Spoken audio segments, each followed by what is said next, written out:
एक गांव में एक बौद्ध भिक्षु लोगों को प्रवचन दे रहे थे। प्रवचन देते हुए भिक्षु ने कहा, शब्दों में जीवन बदलने की शक्ति होती है। शब्दों से ही अपने जीवन को बदलें, शब्दों से अपने जीवन भर लो। यह सुन प्रवचन में बैठा एक युवक भिक्षु के सामने ही जोर जोर से हंसने लगा। इस पर बौद्ध भिक्षु ने कहा, पुत्र, भले ही यह तुम्हें मजाक लग रहा होगा, लेकिन यही सत्य है। शब्दों में इतनी ताकत होती है कि यह तुम्हारी जीवन को बदल देगी। यह सुन युवक ने कहा, बाबा, रहने दीजिए, यह सिर्फ सुनने में अच्छा लगता है, पर असल में ऐसा कुछ भी नहीं होता। शब्दों से भला किसी की जीवन को कैसे बदल सकते हैं? यह सुन भिक्षु ने मुस्कुराते हुए कहा, पुत्र, तुम शायद नहीं जानते हो, पर नाद से ही सब कुछ प्रकट हुआ है। अच्छे शब्द के पीछे भी नाद का ही हाथ होता है, जो पूरे जीवन को बदल देता है। मैं अपनी जीवन का अनुभव बता रहा हूं। अगर तुम्हें यकीन नहीं हो रहा है तो आजमा कर देख लो। प्रवचन के समाप्ति के बाद युवक भिक्षु के पास आकर गंभीर होकर बोला, बाबा, मेरा 20 साल का छोटा भाई है। ना जाने उसे क्या हुआ है। वो 3 सालों से कुछ करता नहीं है, बस एक जगह लेटा रहता है, दिन भर कुछ सोचता रहता है। हम सभी ने उसे ठीक करने के लिए कई तरीके आजमा लिए, पर कुछ असर नहीं हो रहा है। हम यह समझ नहीं पा रहे हैं कि वो क्या करना चाहता है। अगर शब्दों में सचमुच जीवन बदल देने की ताकत होती है तो फिर मेरे भाई को ठीक करने के लिए आप मेरी मदद कीजिए। यह सुन भिक्षु ने अपने चेहरे पर मुस्कान लिए युवक के साथ चल दिए। युवक भिक्षु को एक खेत में लेकर गया और वहां बैठे एक लड़के की तरफ इशारा करते हुए बोला, बाबा, वो मेरा भाई है जो पूरे गांव में आलस के लिए मशहूर है। आप कहते हो कि शब्दों की शक्ति से जीवन बदला जा सकता है, तो इसका जीवन बदल कर दिखाओ। भिक्षु ने पास जाकर देखा कि वो युवक पेड़ की छांव में निश्चिंत भाव से सो रहा है। उसके सिर पर हाथ फेरते हुए भिक्षु ने कहा, उठो बेटा, तुमने बहुत सो लिया, अब जागने का समय है। यह सुन लड़का अचरज के साथ उठ पड़ा। वो थोड़ा आश्चर्य था, क्योंकि वो बहुत दिनों से लोगों के ताने और गालियां खा रहा था। आज अचानक किसी ने उसे अपनेपन से पुकारा है। आंखें मलते हुए उसने पूछा, आप कौन हैं?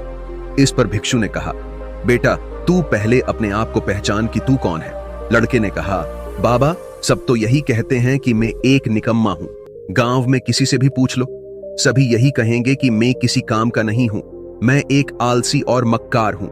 यह सुन बौद्ध भिक्षु ने कहा कि पुत्र, इंसान के खुद के शब्द उसे अंदर से सताते हैं, इसलिए तुम खुद को कोसना बंद करो। दूसरी बात यह है कि इंसान कभी बुरा नहीं होता, उसकी आदतें बुरी होती हैं। बेटा, तुम इंसान बुरे नहीं हो, बस तुम आलस की आदत से पीड़ित हो। यह सुन युवक के आंखों से आंसू बहने लगे और उसने कहा, बाबा, मैं सचमुच इस आदत से बहुत परेशान हूं। मैं बहुत कोशिश कर रहा हूं, लेकिन फिर भी इससे बाहर नहीं निकल पा रहा हूं। जब भी मैं आलस को त्याग कर कुछ करने की कोशिश करता हूं तो मुझे कुछ समझ नहीं आता। मैं हमेशा असमंजस में रहता हूं कि कैसे करूं, और कभी कुछ करने का प्रयास करता हूं तो शरीर में जान ही नहीं बचती। किताबें पढ़ता हूं तो नींद आने लगती है। मन में एक डर महसूस होता है। ऐसा लगता है जैसे मेरा जीवन यूं ही निकलता जा रहा है। जब कुछ समझ नहीं आता तो मैं सब कुछ छोड़कर सो जाता हूं। बौद्ध भिक्षु ने युवक की सारी बातें ध्यान से सुना और कहा, बेटा, मैं तुम्हें हमेशा के लिए आलस से निकलने का तरीका बता सकता हूं, जिससे यह तुम्हें कभी परेशान नहीं करेगा। पर एक शर्त है, अगर तुम यह सच में सीखना चाहते हो तो कल सुबह सुबह मेरे पास आ जाना। युवक रात भर बौद्ध भिक्षु की बात सोचता रहा। उसकी नींद सुबह जल्दी खुल गई और वो सवेरे भिक्षु के पास पहुंचा। भिक्षु ने युवक से पूछा, बेटा, ये मान लो कि तुम्हें आज किसी भी चीज की कोई कमी नहीं है। तुम्हारे पास वो हर एक चीज और हर एक सुख सुविधा उपलब्ध है। अब बताओ कि तुम अपना जीवन कैसे व्यतीत करना चाहते हो। आज तक हर किसी ने युवक को केवल डराया था, उसके आलसपन से उसे ताना मारा था, लेकिन भिक्षु उसके साथ एक नए जीवन के बारे में बात कर रहे थे।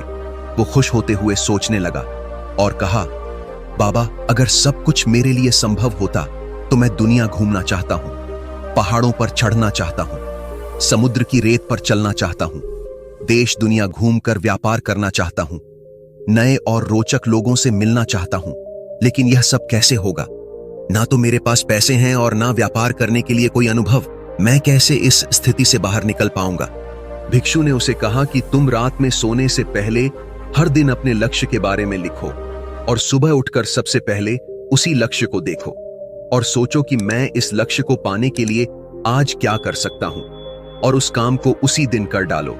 इस पर युवक ने कहा, बाबा, घर में ज्यादा सोचता हूं तो मन में कई चिंताएं आने लगती हैं। चिंता से छुटकारा पाने के लिए मैं सब कुछ छोड़कर सो जाता हूं। इस पर भिक्षु ने कहा, अपनी मन की चाल को पकड़ो और शब्दों की मदद से नया भविष्य बनाओ। पुत्र, डर हर एक इंसान के अंतर्मन में बैठा हुआ है, जो उसे कदम बढ़ाने से रोकता है। इंसान को बस उद्देश्य को सामने रखकर दृढ़ निश्चय से प्रयास करना होगा। इस पर युवक ने पूछा कि बाबा, फिर बार बार चिंता क्यों होती है?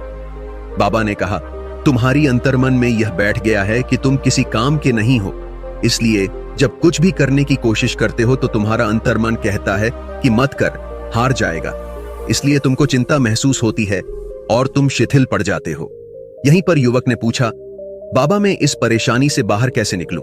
इस पर भिक्षु ने कहा कि बेटा, मैं तुम्हें एक तरीका बताता हूं जिसे लोग जानते हुए भी अनदेखा कर देते हैं। हम जो शब्द खुद से बार बार बोलते हैं, पूरी भावना से बोलते हैं, तो उसका सीधा असर हमारे अंतर्मन पर पड़ता है और हम वैसे ही बनते चले जाते हैं। तुम्हें अपनी अंतर्मन को नए संदेश देने की जरूरत है, जिससे वह खुद को कमजोर समझना और चिंता करना बंद कर देगा। इसलिए इन 5 सिद्धांतों को हमेशा अपनी मन में बैठा लेना। पहला है, मेरे शरीर का हर एक अंग और मन का हर एक विचार शांति और ऊर्जा से भरा हुआ है। दूसरा है, मेरा मन हमेशा मेरी नियंत्रण में है, हमेशा मेरा सहयोग करता है। तीसरा है, मैं अपनी सफलता के लिए प्रतिबद्ध हूं, विकास के हर मौके का स्वागत करता हूं। चौथा है, मैं दृढ़ संकल्प और आत्मविश्वास के साथ हर दिन अपने लक्ष्य को पूरा करता हूं। और आखिरी है, मैं अपनी मन के प्रति सचेत हूं, हर कमी को जीत में बदलता हूं, आलस को आराम में बदलता हूं, कमजोरी को अभ्यास में बदलता हूं, चिंता को ध्यान में बदलता हूं और लगातार अपने लक्ष्य पर काम करता हूं।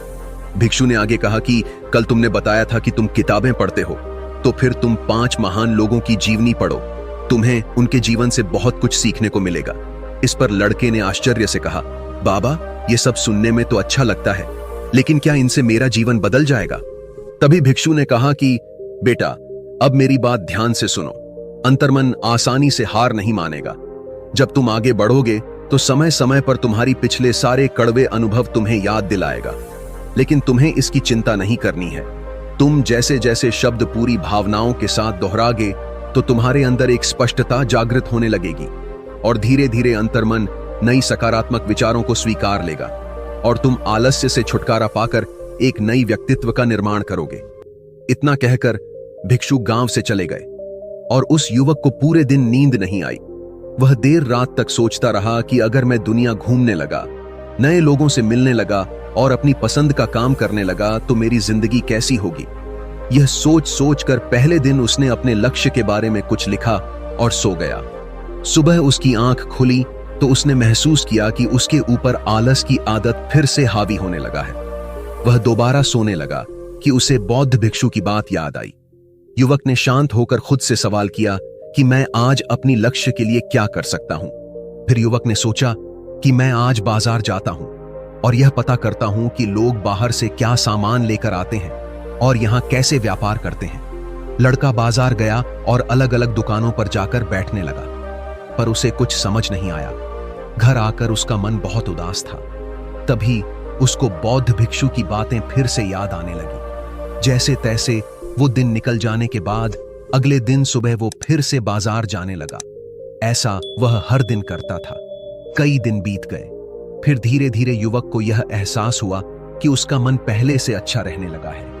वह ज्यादा चलने फिरने लगा है। धीरे धीरे उसे समझ आने लगा कि जो लोग आगे बढ़ते हैं, महान काम करते हैं, उनकी और उसकी सोच में कितना अंतर होता है। यह लोग हमेशा शक्तिशाली विचार सोचते हैं, दूसरों की छोटी सोच और डर से जल्दी प्रभावित नहीं होते, समस्याओं से ज्यादा उनकी हल निकलने पर ध्यान देते हैं, स्वावलंबी होते हैं। धीरे धीरे युवक ने भी अपने स्वभाव में बदलाव लाया।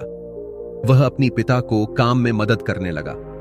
कुछ दिनों बाद गांव में मसालों का व्यापारी आया। उसे एक पढ़े लिखे नौजवान की जरूरत थी जो माल की गिनती करने और हिसाब रखने का काम करे। लड़का अपने लक्ष्य को पहचानता था। उसे समझ आ गया कि इस काम से उसे बहुत कुछ सीखने को मिलेगा। उसने सेठ के पास जाकर अपनी बात रखी और नौकरी के लिए विनती की और उसे नौकरी भी मिल गई।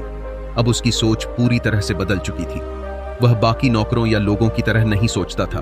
वह बहुत ईमानदारी और समझदारी से काम करता था। 2 महीनों में व्यापारी ने उसे सहायक बना लिया। व्यापारी ने देखा कि इस युवक की दिनचर्या सबसे अलग है। यह हर दिन पढ़ता लिखता है, सुबह उठकर ध्यान करता है और नई चीजें सीखने को तत्पर रहता है। परेशानी आए तो भी विचलित नहीं होता। समय के साथ व्यापारी ने खुश होकर युवक को बहुत कुछ सिखाया। धीरे धीरे युवक अभी एक व्यापारी भी बन गया और शहर जाकर व्यापार करने लगा। कुछ सालों बाद जब वह वापस गांव में आया तो लोगों ने पूछा, अरे भाई, तुम इतना बदल कैसे गए? इस पर लड़के ने कहा, शब्दों में सचमुच जीवन बदलने की शक्ति होती है। लोगों ने कहा, अरे भाई, यह बात तो बाबा हम सबको कई बार बता चुके हैं, लेकिन हर किसी का जीवन तो नहीं बदलता। इस पर लड़के ने कहा, क्या तुमने बाबा से यह पूछा कि इस बात को जीवन में कैसे उतारना है? तुम्हें हर दिन अच्छे विचार अपने अंदर खोकने पड़ते हैं, विचारों को कर्मों में बदलना पड़ता है। ऐसा बार बार करना होता है जब तक आपकी मनोदशा ना बदल जाए, जब तक कि ये व्यक्तित्व का हिस्सा ना बन जाए। सारी सफलता मनोदशा बदलने में ही छिपी है। बाबा ने मुझे 5 चीजें अपनी जीवन में अपनाने के लिए कहा था, वह मैं आज भी अपनी जीवन में अनुसरण करता हूं। तुम भी वो 5 सिद्धांतों को अपनाकर अपनी जीवन को बदल सकते हो। उम्मीद करता हूं वीडियो अच्छा लगा होगा। वीडियो को लाइक, कमेंट और शेयर करने के साथ साथ चैनल को भी सब्सक्राइब करें। एक और नई कहानी के साथ फिर मिलेंगे। धन्यवाद और नमो बुद्धाय।